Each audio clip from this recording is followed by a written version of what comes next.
मुल्क की मईशत को तबाह बर्बाद कर दिया, और फिर वो मईशत जो अपना बोझ ही नहीं संभाल पा रही, तो ये कैसे मुमकिन था कि मुल्क सरवाइव कर पाता।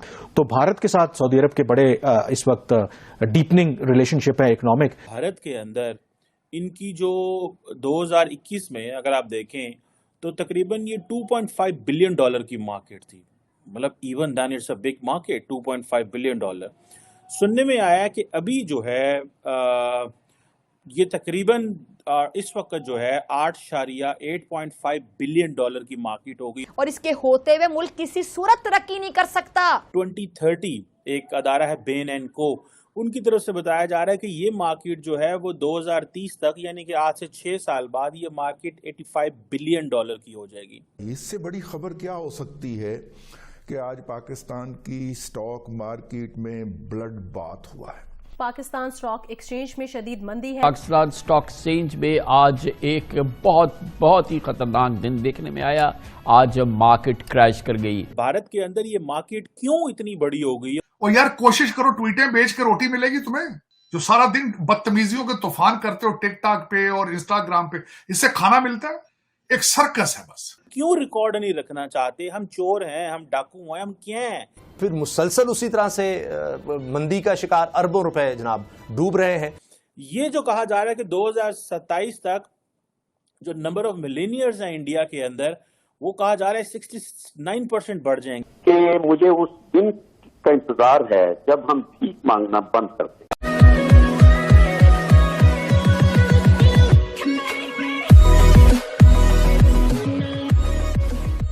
नमस्कार दोस्तों, अब यहाँ पर कमर चीमा एक जो लग्जरी प्रोडक्ट्स है उसका एक एग्जांपल लेकर समझाने की ट्राई करते हैं कि कुछ समय पहले ये जो मार्केट था वो तकरीबन 2 बिलियन के आसपास था। आज वो मार्केट है वो टोटल इंडिया के अंदर की बात है कि 8 बिलियन का है, और पूरी दुनिया के अंदर इस साल के अंत में या फिर कह कुछ साल के अंत में 80 बिलियन के आसपास इसका जो टोटल मार्केट है वो होगा।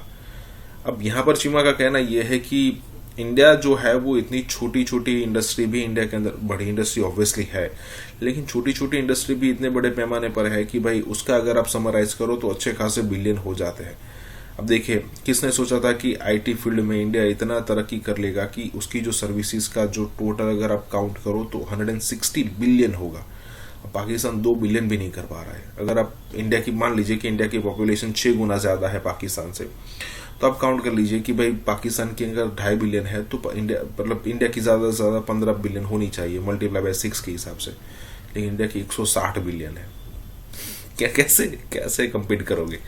इसी के साथ ही वीडियो शुरू करते हैं। और हाँ दोस्तों, एक और रिक्वेस्ट है आपसे कि कृपया करके हमें सुपर थैंक्स के माध्यम से मदद करना ना भूलें। भारत के अंदर इनकी जो 2021 में अगर आप देखें तो तकरीबन ये $2.5 बिलियन की मार्केट थी, मतलब even then it's a big market. $2.5 billion सुनने में आया कि अभी जो है ये तकरीबन इस वक्त जो है 8.5 बिलियन की मार्केट हो गई, और सुनने में ये आ रहा है कि बाय 2030 एक अदारा है बेन एंड को, उनकी तरफ से बताया जा रहा है कि ये मार्केट जो है वो 2030 तक, यानी कि आज से 6 साल बाद, ये मार्केट $85 बिलियन की हो जाएगी, और ये दुनिया की फास्टेस्ट ग्रोइंग लग्जरी मार्केट है।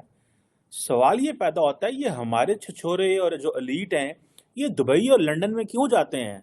ये क्यों इन ब्रांड्स को यहाँ नहीं मंगवाते, और यहाँ पाकिस्तान में, कराची में, इस्लामाबाद के अंदर ये सारे क्यों? क्या हम लोग ये अपना कैश नहीं दिखाना चाहते? क्योंकि ज़्यादातर पाकिस्तान में जो कारोबार होता है, हमें जिस चीज़ की मार पड़ रही है वो तो ये पड़ रही है कि लोग पैसे देते हैं, लोग कार्ड्स का इस्तेमाल नहीं करते, क्रेडिट कार्ड का इस्तेमाल नहीं करते। और मैं आपको बताता हूँ कि भारत के अंदर ये मार्केट क्यों इतनी बड़ी हो गई, और यहाँ जो बैंक्स की क्या इन्वॉल्वमेंट है।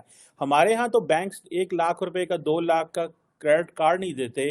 अगर आप वकील हैं, अगर आप जर्नलिस्ट हैं, अगर आप लॉयर हैं, तो आपको बैंक कहते हैं कि हमें आप पे ट्रस्ट ही नहीं, आप हम पे केस कर सकते हैं, सो हम आपको क्रेडिट कार्ड ही नहीं देते। ये तो लेवल है कि मुआशरे के अंदर इस तरह की हालात हैं। बहरहाल मैं इस पे अलग बात करूंगा। अब क्वेश्चन ये आता है कि ये इंडिया कोई इतनी बड़ी मार्केट नहीं थी। कहा जाता था कि बड़ी एक प्राइस सेंसिटिव मार्केट है, लोग बड़े लेन देन करते हैं, और जारी बात है जहां इंडिया के अंदर 800 मिलियन लोगों को अंदर नरेंद्र मोदी ने अपनी इलेक्शन कैंपेन में कहा था कि वो फ्री व्हीट देंगे, तो दैट टेल्स कि ऑब्वियसली एक बड़ी जो हिस्सा है इंडिया की आबादी का दैट इज प्राइस सेंसिटिव है, और जैसे पाकिस्तान में भी है। मैं ज़ाती तौर पे भी मैं समझता हूँ कि ये जो कैपिटलिज्म है, इससे कैसे फ़ायदा उठाना है। हम अक्सर दोस्त जब कभी बैठते हैं तो कैपिटलिज्म से कैसे फ़ायदा उठाना है, तो हमेशा इनकी जो प्रमोशंस होती हैं, प्रोजेक्शंस होती हैं, या क्रेडिट कार्ड से अगर कोई फ़ायदा मिल रहा है, कहीं पे डिस्काउंट्स लगे हैं, तो ऐसे ही फ़ायदा उठाया जा सकता है। वरना ये तो आपको निचोड़ते रहते हैं और फ़ायदे लेते रहते हैं खुद, तो कस्टमर ने कैसे फ़ायदा लेना होता है। बट एनी हाउ, अब ये कहा जा रहा है कि भारत के अंदर एक एफुलेंट जो है वो तबका जो है वो बढ़ रहा है, और इसका ये चीज ऐसी है कि जो नंबर ऑफ मिलेनियर्स है इंडिया के अंदर, अगले दिन आपको याद है हमने एक डिस्कशन की थी जिसमें तकरीबन 29 बिलियनियर हैं मुंबई के अंदर। ये पाकिस्तान का क्यों रिकॉर्ड नहीं है? हम क्यों रिकॉर्ड नहीं रखना चाहते? हम चोर हैं, हम डाकू हैं, हम क्या हैं? हमारे लोग क्यों अपनी जो डाटा सामने नहीं आने देते? आप अगर इंडिया के अंदर वो जो डिजिटल पेमेंट सिस्टम है वो उन्होंने वो क्यों लेके आ रहे हैं, और क्यों हम इन चीज़ों को इंट्रोड्यूस नहीं करा रहे? इंडिया का डिजिटल पेमेंट सिस्टम, छली वाले से छली लेनी है, जो कि आपने वो कॉन्स लेने हैं तो तब भी आपको जनाब डिजिटल पेमेंट सिस्टम है, आपने जनाब भुट्टा लेना है तब भी आपको डिजिटल पेमेंट सिस्टम है, तो आप छोले लेने हैं तो सब कुछ भी लेना है, then you go and give your digital payment करते हैं। इधर इस्लामाबाद में मैंने देखा अच्छे अच्छे होटल्स जो हैं वो आपको कच्ची बिल रसीद देते हैं, ऊपर कोई टैक्स नहीं होता।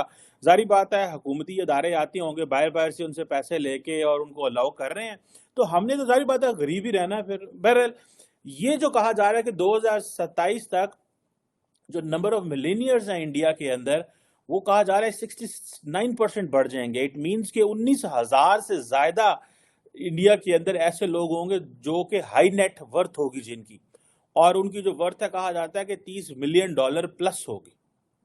सो ये बेसिकली वो जो बैंकिंग सेक्टर जो मैं कह रहा था कि ये कैसे कैसे चीजें हो रही हैं, क्यों, हाउ कम दीज ब्रांड्स आते हैं और आके उन्होंने इंडियन मार्केट जो है उस पर कब्जा किया है, क्यों वो समझते हैं कार्टियर हो, बल्गारी हो, लुई वुइटन हो, मुझे तो उनके नाम भी नहीं पूरे आते। सारी बात है मैंने तो कभी भाई पहने नहीं है, मेरा तो इन चीज़ों से कोई ताल्लुक नहीं है। गुची हो, बड़े बड़े स्टोर्स में कभी जब एयरपोर्ट पे ट्रैवल कर रहे हैं तब कभी देख लेता हूँ मैं, ये अच्छा जी ये लुई वुइटन का है।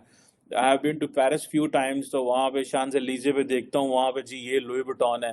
बाहर से देख के हम तो आ जाते हैं, but we have heard they are very expensive. और पाकिस्तान की एलीट को मैंने देखा है इस्लामाबाद में, लाहौर में, ये हमारे पॉलिटिशियंस भी कुछ मैंने देखा है, उन्होंने बड़े बड़े जनाब ख़वातीन बड़े ड्रेस पहने होते हैं और बड़े मफरल शफरल पाए ने, बड़े स्काफ लिए हुए हैं, तो वो सारे के सारे बाहर से आए होते हैं। लोग उनको गिफ्ट करते हैं इन रिटर्न, जारी बात है उनको बहुत कुछ बदले में मिलता है। मैं इस पे नहीं जाना चाहता, बट द क्वेश्चन इज कि आप देखें ना कि ये यहाँ पे आता है बैंकिंग सेक्टर का रोल। इंडिया के अंदर वो जो बैंकिंग सेक्टर है, they are putting a lot of money into it, वो बहुत ज्यादा पैसा दे रहे हैं। आप फॉर एग्जांपल आप देखें कि ये सारे का सारा जो पैसा है, ठीक है जी, ये क्रेडिट कार्ड स्पेंडिंग है, ठीक है जी। और कहा जा रहा है कि इंडिया के अंदर जो क्रेडिट कार्ड स्पेंडिंग है वो तकरीबन $18 बिलियन की है। मैंने आपको पहले क्रेडिट कार्ड का हाल सुना दिया है, आप क्रेडिट कार्ड वालों के पास जाएं, बल्कि बैंकों के पास पैसा ही नहीं होता। बैंकों के पास इसलिए पैसा नहीं होता, वो कहते ना पैन हुकूमत धारा ला गई है, और बैंक हुकूमत को उधार ज्यादा देंगे एज कम्पेयर टू गरीब आदमी को कहेंगे यार तुम भी 2-4 लाख रुपया हमसे क्रेडिट कार्ड ले लो, वो कभी भी नहीं कहेंगे।